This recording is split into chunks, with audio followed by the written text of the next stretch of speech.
Olá, eu sou Silvia Garcia e o programa Manchetes Online está começando. E estes são os nossos assuntos de hoje.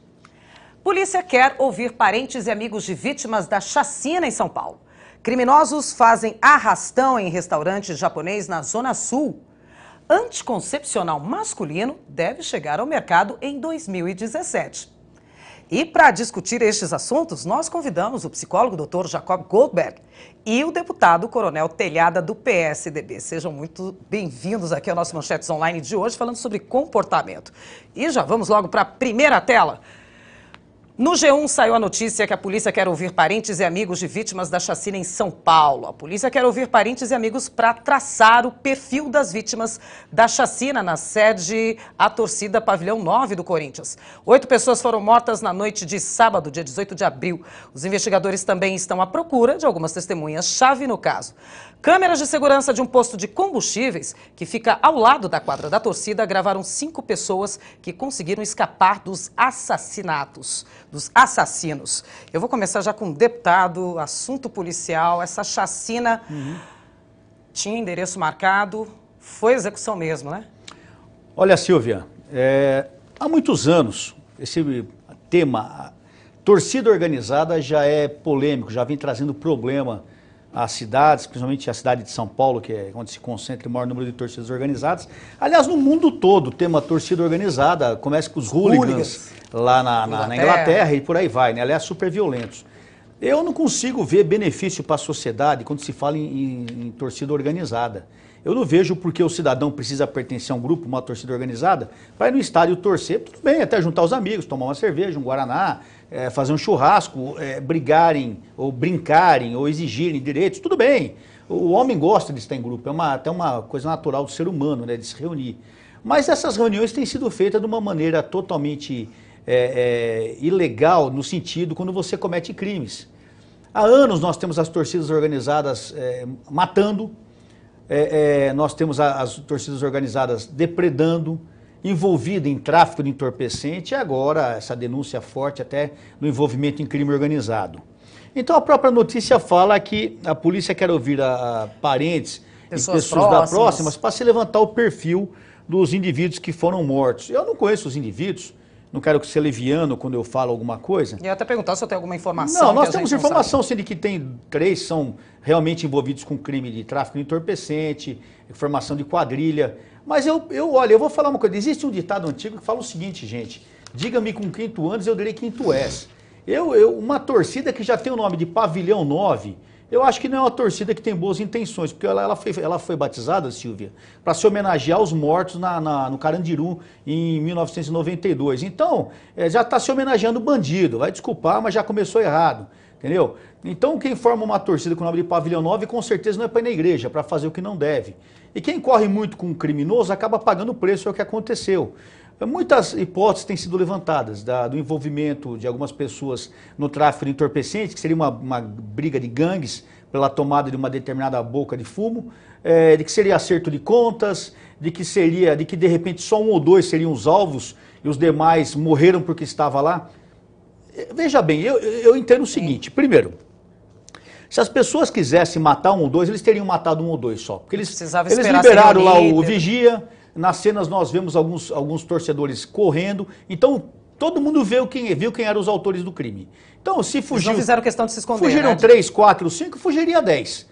Então me causa estranheza, quando você chega no local, primeira coisa, gritaram, é polícia, normal, porque eles já querem... Para que a polícia, todo mundo assusta, você já causou efeito de surpresa. Enquadraram todo mundo, ou seja, enquadraram o termo policial, né? Dominaram todas as pessoas, mandaram se juntar, veja bem, a polícia fala de 2, 3 indivíduos, eu acho um absurdo isso. Para mim devia ter muito mais gente. Organizar ali. Agora vamos supor, nós 3 estamos entre esses 8 indivíduos. Ajoelha todo mundo, a gente ajoelha. Pô, a hora que eu vi que deu o primeiro tiro na cabeça de um, qual é a reação, doutor? Ou você sai correndo, ou você vai para cima, eu vou morrer mesmo. Eu vou morrer, eu vou lutar com o cara. Mas não, mataram os 8, parecia aquele negócio da Irmandade Islâmica, a Irmandade Árabe. Ele foi matando com tiro na nuca, que é a característica de execução. Então, existe muita coisa para ser averiguado ainda. A polícia, segundo informes da polícia, já teria identificado alguns dos atiradores através de apelidos. Falaram, já tem fotos, eu não sei se procede ou não. Nós estaremos, junto com eu, o doutor Olim e o coronel Camilo, estaremos, por determinação do Fernando Capês, estaremos junto com o pessoal do DHPP para conseguir mais dados. Mas uma coisa que eu acho primordial, desculpa até me alongar, não, por favor, mas que eu acho que nós da Comissão de Segurança aqui da Casa, já conversei com o Olim, conversei com o Camilo, só vou adiantar isso em primeira mão, mas que nós devemos propor é a criação de uma delegacia especializada em torcidas organizadas. Dentro dos estados? Dentro da polícia. Não, dentro da polícia. A polícia hoje ela não tem uma delegacia especializada nesse assunto. Tá. Para você ter uma ideia, quem estava acompanhando as torcidas organizadas é a Delegacia da Intolerância, com a doutora Margarete Barreto. Que é a mesma que faz os crimes contra homossexuais, do racismo e tudo mais. Então você vê que era um assunto muito diverso. Eu acho que já passou do ponto de ter uma delegacia especializada nisso, para acompanhar essas torcidas, para infiltrar nessas torcidas, para acompanhar toda a rede social. Porque esses encontros são marcados pela rede social, pelo Facebook, chamamento vem pelos sites. Então, é necessário um trabalho forte de investigação. E finalmente eu digo, como eu disse na imprensa, por mim, seriam extintas essas torcidas organizadas. Mas o Coronel Telhado é radical. De maneira alguma. Uma movimentação que o presidente da própria casa já fez isso no passado, né? Exatamente, o Fernando Capês já lutou por isso.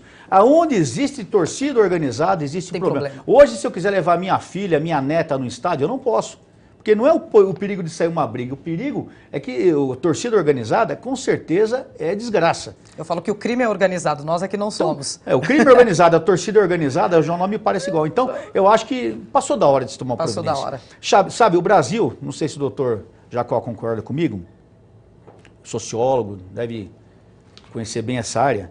Eu acho que nós entramos num ponto da sociedade brasileira onde a gente passa muito a mão na cabeça dos outros. Sabe, a gente justifica muito o crime. O cidadão trabalhador ninguém justifica. A polícia ninguém justifica. Mas o ladrão, o que não falta a gente para justificar o erro que ele faz. Gente, quem está pagando isso somos nós, cidadãos decentes. Somos nós, trabalhadores. Concorda, doutor? Não sei se eu estou sendo muito... Está indo além ou não? O senhor discorda? Como? O senhor concorda? Quem está pagando é a sociedade? É o pai, é a mãe, é o filho, eu acho que os trabalhadores? Na cabeça do bandido aqui não... Eu gostaria de fazer um comentário a respeito desse processo em geral. Há muitos anos eu tive a oportunidade de acompanhar a Copa em Paris, o jogo final da Copa Brasil-França. Eu fui convidado, eu fiz o último voo pelo Concorde Rio-Paris. Sensacional. O voo histórico, né? Foi a última vez que o voo aconteceu. Fui para lá para fazer um trabalho de análise psicológica. Da torcida? Do desempenho mesmo da equipe brasileira, né? Para a televisão. Então, cheguei lá e observei um fato curioso. Eu tinha ido antes para Londres, dei uma aula na Faculdade de Medicina em Londres, peguei o trem e fui observando o comportamento da torcida. Não especificamente só de hooligans, não, mas da torcida inglesa, que ia acompanhar o jogo da França, naturalmente, torcendo em favor da França. Era um clima de tamanha violência e hostilidade. Eu estava fazendo a viagem com o professor Alberto Dutra, diretor da Faculdade de Medicina brasileiro, né, lá em Londres, e com a esposa dele, a Silvana Ramos. Nós estávamos sentados no carro-restaurante, falando em português e contando piada. E já criou um clima de hostilidade porque nós estávamos dando risada e falando em português em voz alta. Jogou contra a França. Quer dizer, havia um clima de guerra. Bom, chegamos em Paris, fomos para o estádio, entramos para assistir o começo do jogo. Quando começa o jogo, o hino nacional da França, a Marselhesa, o presidente da França, ele coloca a mão no peito, a torcida se levanta e começa a cantar a Marselhesa. Virei para o Alberto e disse: Alberto, estou me lembrando de Napoleão. Napoleão disse: me dê a Marselhesa e 5.000 homens e eu enfrento um exército de 50.000 homens. Em seguida começa o nosso hino nacional.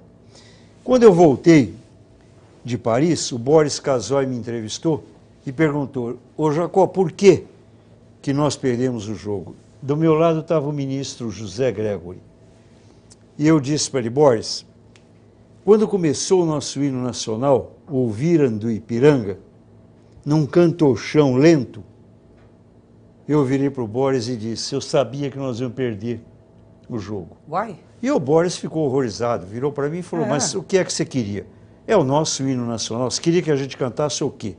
Eu virei para ele e disse: ou ficar a pátria livre, ou morrer pelo Brasil. Existe um espírito na população, na sociedade, nos grupos, que é o chamado espírito de corpo, que existe na polícia, no exército, na universidade, na sociedade, no sindicato, que existe no crime. Os grupos têm um espírito que contamina, que impregna. Que cega. Eu já trabalhei com todos os cegar, times principais brasileiros e com todos os jogadores, todas as áreas de esporte. Com o Giba, no vôlei, com a Vanessa Menga no tênis, com a Ayrton Senna no automobilismo, com o Marcelinho Carioca no futebol, com o Corinthians, com o Palmeiras, com o São Paulo. E eu posso dizer que, infelizmente, o nosso futebol, em geral, na minha opinião, se deixou contaminar por um excesso de comercialização. Já começa com atleta, muito mais com cartola, e a torcida, então, nem se fala. Agora, torcida organizada, então, eu concordo, já discuti isso com o deputado Fernando Capês, quando fazíamos o programa na rádio, sem dúvida nenhuma. Grupo de homem, grupo de macho, organizado, se abraçando, para ficar gritando o nome de jogador e se matando em função de time, já está errado, na minha opinião, por princípio. Por princípio, já não combina, já né? tem algo que não está certo aí. Já tem algo confuso. Agora, se você ainda por cima parte do pressuposto, como diz o coronel, que isto também está contaminado por tráfico de droga, por crime e assim por diante, sem dúvida nenhuma deixa de ser uma questão de esporte, deixa de ser uma questão de entusiasmo popular para se transformar numa dimensão policial. Uma guerra mesmo, né? É isso. Que se faz Olha, aqui, se paga, né? eu tive sobrinhos que se andaram envolvendo com torcida organizada e tiveram centenas de problemas. Porque, pelo que o doutor falou, muito bem dito, inclusive, muito bem analisado, as pessoas que se reúnem nesse grupo, elas não se reúnem só para curtir um jogo de futebol. Eles se reúnem com a intenção de cometer violências mesmo. Medir força, né, literalmente. Existe um filme inglês sobre os hooligans que mostra bem isso. Os jovens com problemas desajustados, eles fazem questão de pertencer a esses grupos justamente para exercer a violência, porque quando eles estão em grupo eles são mais fortes. Então pega o mais fraco, arrebenta, monta um esquema de tráfico de entorpecente, o uso de drogas é constante nesse local. Então é que eu falo, infelizmente, o ajuntamento nesse caso é feito só para se praticar coisa ruim.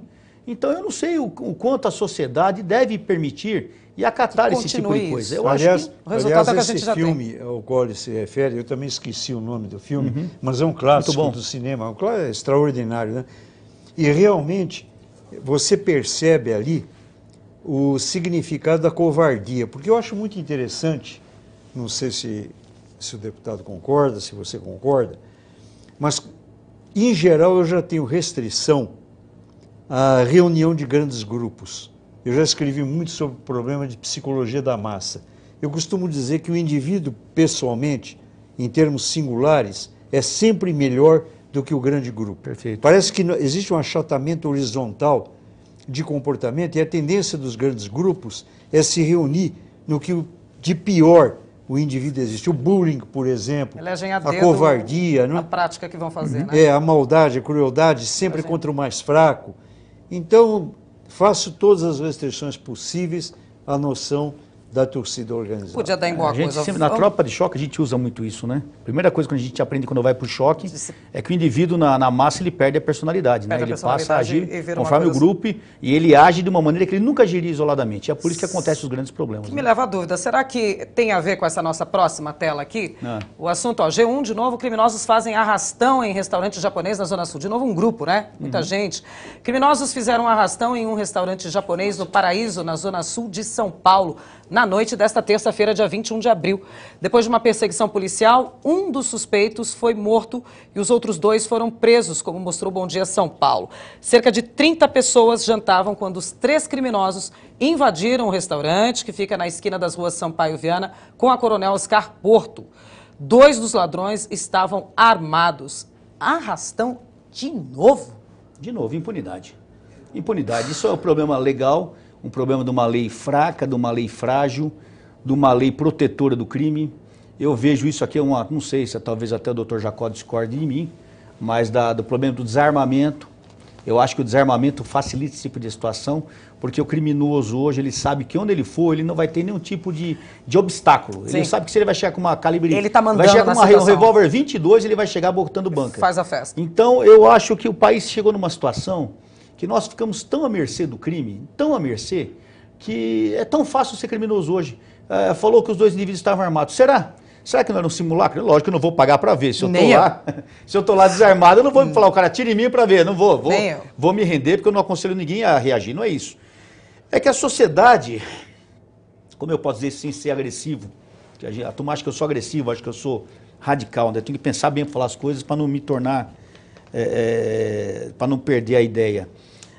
A sociedade, ela chegou num ponto onde a gente valorizou tanto o crime e isolou tanto o cidadão que não existe mais uma postura. Por exemplo, eu estava vendo agora um pouco a televisão, uma mulher sendo espancada na rua e ninguém faz nada. O homem não se apresenta para dar a mão para a mulher. Uma mulher sendo ofendida dentro de um ônibus, dentro de um trem, ninguém se apresenta. Por quê? Se criou uma covardia coletiva, onde se o cidadão reagir, ele vai ter problemas. E vai mesmo, pior que vai. Mas porque a sociedade, senhor, vai ter problema. Não, sim, porque a justiça não vai estar do lado dele. Se ele for para o distrito, ele vai perder 3, 4, 5 horas fazendo uma ocorrência para não dar nada. Tudo trabalha para que a gente não faça nada. É incrível, né, doutor Jacó? A sociedade hoje, ela trabalha para que a gente seja inerte. É muito interessante. Mas que o criminoso... Então, mas eu não sei onde nós vamos chegar, Silvia, porque... A sociedade está tão acovardada, tão inerte. A polícia hoje está numa situação tão difícil, cada vez mais cerceada. Não consegue, né, defender todo mundo. Eu só vejo perigo pela frente. Porque nós que somos aquelas pessoas, modéstia à parte, eu me incluo nessas pessoas que costumam ir para cima, não costumam baixar a cabeça, chega um ponto que você começa a tomar tanta paulada e tanta crítica, porque você fala, será que eu estou errado? Não é possível que eu esteja errado. Então, isso é um exemplo claro disso. Você vê, entra 2 idiotas dentro de um local, ameaça a vida de todas as pessoas estão comendo uma comida japonesa com sua esposa, com seus filhos, põe em perigo famílias. É difícil, numa situação que jamais você espera isso, então, né? Nós precisamos de uma terça-feira do feriado... De jeito nenhum. Tá tudo eu mesmo, tranquilo. na segunda-feira, fui com a minha família no restaurante japonês. Poderia ter sido Lógico que eu abordado. estava com uma pistola na cinta, o meu filho estava com outro, que meu filho é policial, o meu cunhado com outro, o meu cunhado estava só ali, tinha 4 pistolas, entendeu? Então, mas fora, então, agora o cidadão comum não. Os bandidos erraram os restaurantes. O cidadão comum não, então... Esse é um problema da impunidade. Eu já estava falando com o doutor Fábio, a mesma coisa, impunidade que gera Cansa, né? o Brasil... não sei, tem hora que vai, ó. Doutor Jacob, a gente está mais acovardado mesmo? A sociedade está mais... O que me parece aí é o seguinte, esse é um dos temas mais sérios, né? Eu estou começando agora a fazer um trabalho cujo título é Gramática da Submissão. Eu acredito que nós temos uma profunda tradição na sociedade brasileira, uma tradição, a palavra não é respeito, absolutamente não é respeito, absolutamente não é, muito pelo contrário, é uma questão de humilhação. Um dia desses eu fui até o supermercado, eu moro em Higienópolis, né? Puxa, mas eu não devia ter dito isso, né? porque tem gente que acha que se o indivíduo mora em Higienópolis... Merece. Ele É da elite. é da elite, né? Olha E a postura aí, que começa a ter, aí ele né? já fica... Defesa. Já Certo. fica excluído. A postura que a gente começa a ter. Você começa a Já se defender. fica excluído. Eu acho que eu vou mentir, então. Eu vou dizer que eu moro... Capão Redondo, fica Bom, melhor? Brasilândia, lá perto de casa. É, Tá bom, combina. então tá bom. Pé da casa do coronel, aí Brasilândia. talvez eu fique garantido lá na Brasilândia. Bom, mas aí eu, né, fui até o supermercado, fiz compras e coisa e tal, muita compra para fim de semana, e um rapaz do supermercado, um moço jovem, me acompanhou carregando. Eu subi o elevador, ele devia ter uma idade próxima a um dos meus filhos. E eu fiquei olhando para o rapaz, a cabeça dele humilhada, ele de cabeça baixa. Eu No mesmo lugar, num espaço pequenininho. No elevador. Uhum.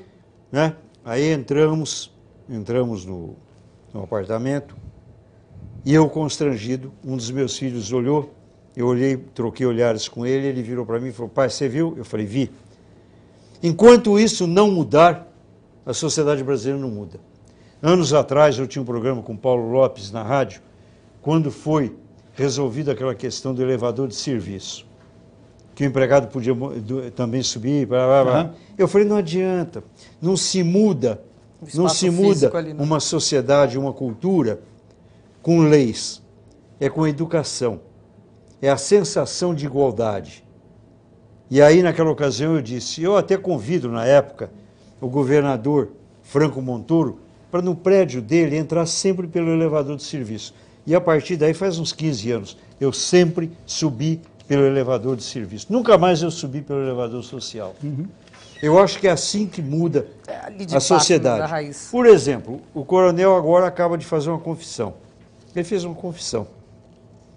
Sob o ponto de vista jurídico, ele tem todo o direito do mundo, ele está amparado pela lei para usar uma pistola. E ele usa. E ele mesmo disse, ó, eu estava com meu filho, que é delegado, coisa e tal. E eu fico aqui na seguinte posição, sob o ponto de vista filosófico e psicológico, eu deveria dizer, não, eu sou contra o fato do cidadão comum poder andar armado. Na teoria é isto. E é esta a minha posição. Mas Eu e na prática? sou a favor do desarmamento, absolutamente. Só que na realidade prática, eu me sinto indignado, desculpe o Por favor. deputado, Não, de jeito nenhum. pelo fato do deputado poder usar pistola, e eu que servi anos o Exército, que fui comandante de companhia de fuzileiros, que fui segurar a marcha da produção, que queria derrubar o presidente Juscelino, pus a minha vida em risco. Absurdo. Na frente de 600 Não homens, pode usar. eu não posso. Absurdo. Se usar, vai ser julgado me só igual sinto descompensado, Exatamente. porque gostaria também de estar com uma pistola, porque se viesse um vagabundo desse e eu tivesse com a família e tivesse condições, e aí eu sei que eu também vou discordar, porque eu sei que a orientação policial sempre é de não reagir, mas acontece, coronel, que eu nasci em Minas Gerais, no interior de Minas, e eu sou uma mistura de judeu e de sertão. Então eu não sigo não, viu? Então é melhor eu não andar armado não. É melhor não ter... Seja bem-vindo ao time. Então, É melhor tá não bom. ter isso. É Bom, essa a minha essa é uma posição. discussão que a gente pode levar aí para um próximo programa nosso aqui. Ali, acho que vai, Você me vai render permite bastante. uma Fala, parte? Nós deputado. temos um tempinho ainda. Tem. Doutor, me permite, professor, uma Claro, parte? claro. Fugindo um pouquinho dessa coisa, eu tive essa semana, minha assessoria, tenho vários policiais militares que me acompanham ao longo dos anos. Eu tenho um sargento aposentado que trabalha comigo há muitos anos, o sargento Rodolfo. E de domingo para segunda nós trabalhamos direto, o policial militar, mesmo sendo assessor, tem que trabalhar para sustentar Não a sua para. família. Ele trabalhou a noite toda. Segunda-feira de manhã, chegando em casa, ele foi abordado 7 horas da manhã, né, por dois vagabundos. Os dois armados, enquadraram o sargento, ele reagiu de imediato. Ele estava armado com uma pistola 380, baleou um dos indivíduos na cabeça, o outro fugiu. Pois bem, esse que foi baleado, 14 anos. Aí depois eu conversando com a mãe desse indivíduo, já pai de família, 14 anos, já pai, tá? Baleado e morreu. Todos eles. E outro dia nós tivemos uma discussão aqui sobre a maioridade penal. Foi, que deu uma E bela eu vi- uma polêmica. Exato. aqui, E né? ouvindo agora o doutor Jacó, eu me lembrei dessa polêmica porque você vê, o doutor Jacó é uma pessoa ilustre da nossa psicologia, da nossa sociologia, Ele até falou, até por princípio profissional, até pelo princípio social dele, filosófico, ele teria que se manter. Mas hoje nós chegamos num ponto na sociedade brasileira que nós estamos numa situação que é questão de sobrevivência. Ou então, eu ou você.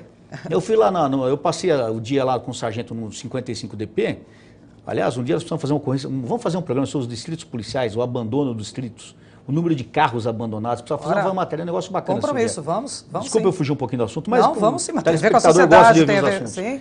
Então, você vê como que é. Então, até a filosofia que nós temos tem que estar mudando. Porque, outro dia eu conversava com o Fábio, a gente falava justamente isso. O ECA com 25 anos tem que ser mudado, tentou-se uma postura que não viu que não deu certo. Nós precisamos mudar a sociedade, nós precisamos mudar nossas leis. Não é ser ruim. Quando a gente fala isso, doutor Jacó, todo mundo fala, Coronel, o telhado é ruim, é radical. Não, eu acho que eu sou bom até demais porque eu quero defender o cidadão. A gente não quer o mal de ninguém, mas a gente não quer o mal do trabalhador. E como eu falei, a gente defende muito bandido nessa terra. Você vê uma situação dessa que simplesmente isso aí. O cara entra numa família, comendo uma comida japonesa, não se respeita as famílias, se põe arma na cabeça de todo mundo, leva o que a pessoa luta para conseguir um celular e vai chegar gente que vai defender depois. E a gente vai ser ruim. E a notícia passa mais tempo até falando dos próprios criminosos do que o que aconteceu com as outras 30 pessoas que devem ficar traumatizadas, cada um no seu nível. A própria postura do Dr. Jacó de mudar, falar eu deveria ter tal postura, mas penso assim, é o que se refere à maioridade penal. A população não aguenta mais. 93% da população quer mudança. Vamos mudar esse Brasil. Chega, né? Vamos Ninguém mudar dá esse mais. Brasil. Ó, eu vou para a próxima tela, mas é coisa rápida. O Giba vai me matar aqui, mas esse assunto é polêmico também, ainda mais falar com os meninos aqui, ó. Anticoncepcional masculino deve chegar ao mercado em 2017, disse o UOL. A Fundação Passemos dos Estados Unidos deve lançar um método contraceptivo para ser utilizado por homens até 2017. O produto está em fase de teste. Segundo os cientistas, o remédio não tem contraindicações e não modifica a produção de hormônios masculinos. Eu não vou conseguir me estender muito nesse assunto, embora eu, como mulher, quisesse. A gente está acostumada a tomar anticoncepcional desde que a gente entra na vida sexual, né? E hormônio que a gente já produz. Né? E depois fica na gente, né? E daí vai dar problema mais tarde, né? Só a favor de anticoncepcional masculino, doutor Jacó? Eu acho que, eu creio que deva ser unânime e consensual. É claro que o homem deve usar, e aí, não sei se o coronel concorda comigo, infelizmente, o machismo brasileiro nesse aspecto é extremamente covarde, porque o homem, principalmente o sujeito irresponsável, ele engravida a mulher, vira as costas e não toma mais conhecimento, não é? Esse é outro que devia... eu termino o programa mal, viu? Não, por favor, fale, complete. 90 anos de cadeia para o vagabundo. Que sai povoando, que sai povoando, deixa a mulher com a criança, abandona, e cai fora. Em termos de miserabilidade, e cai fora. Quer nem saber. O que o senhor acha, deputado? Eu sou um pouquinho mais... O senhor tomaria? Eu acho que sim, não tem problema nenhum, apesar que eu não vou ter mais idade para isso, eu estou mais tranquilo, casado, minha mulher não consegue ter mais filho, nem eu, então a gente não vai ter esse problema, entendeu? Mas se não haveria problema nenhum, eu sou vasectomizado, eu acho que todo método anticoncepcional que pode ser feito, tem que ser feito. Eu sou um pouco mais novo que o Dr. Jacó, mas a gente é de uma geração onde a gente falava nessa parte de sexualidade com muita cautela, né, doutor? Eu acho que hoje se perdeu, acho que até pelos métodos anticoncepcionais, ficou tudo muito fácil. Banalizou. Então, acho que aumentou a responsabilidade. Crianças de 12, 13 anos hoje mantendo relação sexual. É muito, muito complicado isso. A gente vê que é o pé do HPV aí, que pega crianças de 8 a tantos anos. É complicado. 8 anos, eu acho importante, HPV, como assim? Eu acho importante o método anticoncepcional, mas com certeza vai aumentar o número de relações sexuais em pessoas que indiscriminadas. Então, mas eu acho importante, como o doutor disse, eu também acho importante, porque nós temos que evitar justamente a gestação, né? Lembrando que, evita gravidez, mas evita não doença, filho, mas não doença, né? Exatamente. Talvez seja o tiro saindo pelo lado errado aí, né? Fica todo mundo apto aí Exatamente. Eu ia falar justamente isso. Meu medo é esse, que de repente esse método anticoncepcional aumente o número de relações sexuais, o número de doenças sexualmente transmissíveis, o aumento da... É difícil, né? Vamos torcer para que... Mas eu, de qualquer maneira, em termos assim, só de complementar, né? Dizer que, embora o coronel sendo jovem, pelo visto, é um homem discreto, controlado, contido, né? Eu devo reconhecer que a minha condição, embora de mais idade, eu usaria o contraceptivo. É melhor que a camisinha? Sinceramente, eu tenho preferido usar Aí, meu Deus. De novo se expondo, olha de novo se expondo. Sem camisinha. Olha o seu filho ali. Mas te olhando. eu sei disso. É isso que eu ia falar. Mas eu o devo exemplo. dar um menino ali. depoimento. Devo dar um depoimento que eu acho que é importante, aí já em termos de saúde Lógico. mesmo. Sim, claro.